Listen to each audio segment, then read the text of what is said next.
And I've had many. It would blow you away the number of conversations I've had with flag rank officers who are so uninformed and so ignorant about the topic, caught up in draconian information that was given to them when they were privates or PFCs in the 60s and 70s. So yeah, there's a lot of education. I mean to cut you off with that, but a lot of education still needs to be done. And I think that's one of the biggest pitfalls of this industry right now, to be absolutely honest with you. We do a lot of work in the B2B world, but we do a really piss poor job in the B2C world. But we will inform the public about our products, but we don't inform the public as to why the product's important.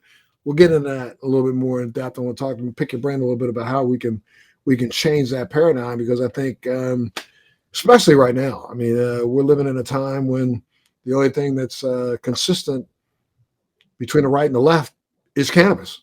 Yeah. When they stormed the Capitol, there was a lot of cannabis being smoked that day. Yeah. Yeah. I mean, I think you're right. There's a ton of work that needs to be done there. And, I tend to view it as a ton of opportunity.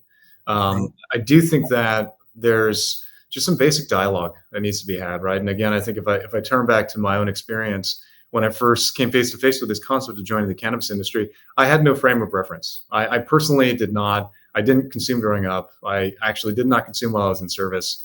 I didn't come into contact with it until after service. And, it was through some friends, and I have trouble sleeping. I generally struggle with sleep. And so in this case, it was given to me as a potential aid to sleep, which actually was very effective from that perspective. And so I think I saw it for its utility in that way, but then this concept of moving into it to make it my full-time job and something where my career was then going to be staked to it, I actually had to ask some questions. And what's interesting is how little I knew about the industry, how little I knew about the history of it, and obviously the policies and the politics that are also tied to cannabis as a concept. And so it doesn't take a whole lot to figure out that what you have here is a secular growth industry and a product that at the end of the day, mainstream people are eventually going to adopt, right? And I think there's a lot of conversation, to your point, at the consumer level, and also targeted conversations with leaders, right? Whether we're talking about in the military world or in the political world, et cetera. And I think to myself, it was interesting, but at a certain point, I took a step back and I realized I am a child of the DARE generation, right? The Just Say No to Drugs generation.